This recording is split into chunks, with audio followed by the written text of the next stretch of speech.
అందరికీ నమస్కారం. రాష్ట్ర ప్రజలకి, శ్రేయభిలాషులు ప్రతి ఒక్కళ్ళకి, జంగారెడ్డిగూడెంలో 26 మంది చనిపోయినప్పుడు, పాపికొండలు దుర్ఘటనలో 59 మంది చనిపోయినప్పుడు, మరి విశాఖ పాలిమర్ దుర్ఘటనలో ప్రజలు చనిపోయినప్పుడు మీరెందుకు వార్తలు చదవలేదు? కొమ్మినేని శ్రీనివాసరావు గారు ఒక్కసారి చెప్పండి. ఇప్పుడు ఈ ఘటనలో సీఎం గారు, డిప్యూటీ సీఎం గారు వెంటనే స్పందించారు, వెళ్ళారు. వాళ్ళకు పరిహారం కూడా ప్రకటించారు. మరి అప్పుడు జగన్ గారు పైన పేర్కొన్న ఘటనలలో, ఈ సంఘటనలలో కూడా ఎప్పుడైనా ఏ రోజైనా స్పందించారా? మరి ఎన్ని సంఘటనలు స్పందించారు? ఏం చేశారు? మరి అప్పుడు ఈ వాస్తవాలు, ఈ వార్తలు, మీరు చదివిన వార్తలన్నీ కూడా అప్పుడు ఎందుకు చదవలేదు? ఇవన్నీ పైన ఊరక మాట్లాడుకుంటూ వార్తలు చదివినట్టు జనాలు మభ్యపెట్టడానికి చూస్తే ఎవరు జనాలు నమ్మే స్థితి లేరు. మీ వైసీపీ వాళ్ళు అయినా, మీరైనా, ఎవరైనా కానీ వార్తలు చదివేవాళ్ళు. మరి అంతమంది చనిపోయినప్పుడు అప్పుడు ఎందుకు చదవలేదు వార్తలు?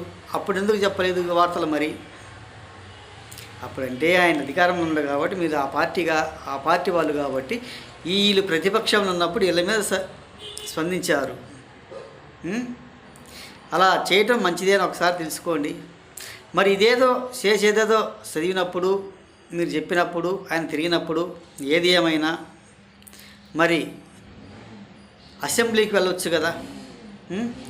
ఆ తిరుపతికి వెళ్ళి ప్రతి ఒక్కళ్ళు కూడా డబ్బులు పర్సులు ఇచ్చుకుంటూ ఈ అధికార పార్టీ వాళ్ళను తిట్టించడం తప్ప దేనికి పనికొచ్చే వాళ్ళు మాత్రం కాదు.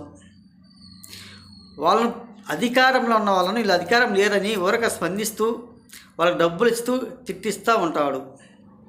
ఎందుకు, ఏం చేశారని? ఈయన అధికారంలో ఉన్నప్పుడు ఎంతోమంది చనిపోయారు కదా, అప్పుడు ఎందుకు స్పందించలేదు? అప్పుడు మాట్లాడడానికి ఆస్కారం లేదు. ప్రతిసారి కూడా వీళ్ళ మీద పడాలి, వీళ్ళ మీద తిట్టించాలి, నేను బాగుండాలి అని జనాలకు మెప్పులో ఉంటే ఎప్పటికీ సరైనది కూడా కాదు నాయనా. ఏది ఏమైనా ఏం మాట్లాడాలనుకున్నా అసెంబ్లీకి వెళ్ళి అసెంబ్లీలో ప్రస్తావన మాట్లాడండి. ఊరకటువంటి పనికిమాలిన వార్తలు లాంటి స్పందించుకుంటూ ఈ పరిహారం ప్రకటించారు కాబట్టి 25 లక్షలు కుటుంబానికి ఇచ్చుకుంటూ వాళ్లకు ఏ విధంగా దెబ్బలు తగిలినాయి, ఎలా దెబ్బలు తగిలినాయి, మరి అది ఎవరు రాజకీయం చేశారు, ఎలా చేశారు అనేది కొంచెం స్పందించాలి, చూసుకోవాలి. మరి వీళ్ళకి పదవులు ఇవ్వగానే సుఖం కాదు. ఈ టీటీడీ చైర్మన్ కానీ, అక్కడ ఎమ్మెల్యే కానీ, ఒక సెక్యూరిటీ సిబ్బంది కానీ ఏం చేస్తున్నారు, ఎలా చేస్తున్నారు? జీతాలు మాత్రం నెల తీసుకుంటారు. దర్శన భక్తులకు మాత్రం వాళ్ళని స్పందించకుండా, వాళ్ళని కాపాడకుండా ఎంతో విధంగా చూస్తున్నారు. అలా చేయటానికి మాత్రం ఆస్కారం లేదు. కొంచెం కంటిన్యూగా చేయండి. ఇలా చేయటం మంచిది కూడా కాదు. ఒక్కసారి తెలుసుకోండి. గత ప్రభుత్వాలు కూడా, వైసీపీలో కూడా ఇదే దత్తకారంగా జరిగింది. అలా జరగడానికి ఆస్కారం లేదు. వాళ్లకు పరిహారం ప్రకటించారు, పరిహారం ఇస్తారు. మరి ఆయన వచ్చి ఏమన్నా బతికించగలిగాడా? మీరు వార్తలు చదివి ఏమైనా బతికించగలిగారా? ఏం లేదు కదా. మరి ఏది ఏమైనా అలా చేయటం మంచిది కాదు కదా.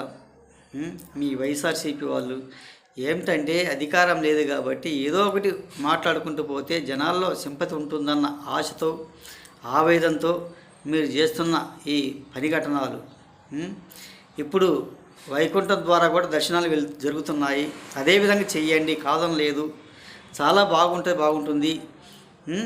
ఈ వైకుంఠ ఏకాదశి కాబట్టి జనాలు విపరీతంగా వస్తారు అని తెలియజేస్తూ, ప్రతి ఒక్కళ్ళైనా అక్కడ సెక్యూరిటీ అయినా, అక్కడ టీటీడీ చైర్మన్ ఎవరో మరి ఆయనది సస్పెండ్ చేశారేమో, మళ్ళీ కొత్తగా ఎక్కారేమో, వాళ్ళు కొంచెం స్పందించండి. ఏ గేట్లు తీస్తే ఎటు వెళ్తారా? ఏ గేట్లు తీస్తే ఎటు నుంచి జనాలు వస్తారా? అని స్పందించవలసిందిగా, అక్కడ భక్తులైనా కానీ ఇంత హడావుడిగా తొందరపాటుగా పరుగులు పెట్టుకుంటూ ఇరుకిరుకు గేట్లంబడి కూడా వెళ్లకుండా నిదానంగా నెమ్మదిగా బయలుదేరి వెళ్ళవలసిందిగా కోరుచు, ఈ ఘటనలు ఈ సంఘటన అనేది ఎవరికైనా బాధాకరంగా ఉంటుంది, ఎవరికైనా బాధగా ఉంటుంది. మరి అంతమంది చనిపోయారంటే ఎవరికైనా బాధే కదా. ఈ పండగ సందర్భంగా వాళ్ళ ఇళ్ళల్లో కూడా చాలా బాధగా ఉంటుంది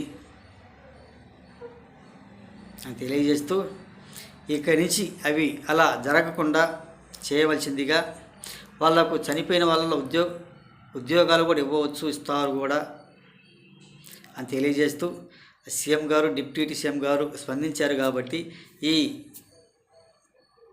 ప్రతిపక్షం లేని పార్టీ వైఎస్ఆర్సీపీ పార్టీ వాళ్ళు వచ్చి కూడా ఏం సుఖము, ఒక డబ్బులు ఇచ్చి వాళ్ళని తిట్టించడానికి తప్ప దేనికి పనికొచ్చే వాళ్ళు మాత్రం కాదు అని తెలియజేస్తూ, ఆ జనాలు కూడా ఏం మాట్లాడుతున్నా ఎలా అర్థం కాకుండా కేకలు పెడుతుంటారు కాబట్టి దేనికి పనికొచ్చే వాళ్ళు మాత్రం కాదు అని తెలియజేస్తూ, రాష్ట్ర ప్రజలకి శ్రేయభిలాషులు ప్రతి ఒక్కళ్ళకి హృదయపూర్వక ధన్యవాదాలు.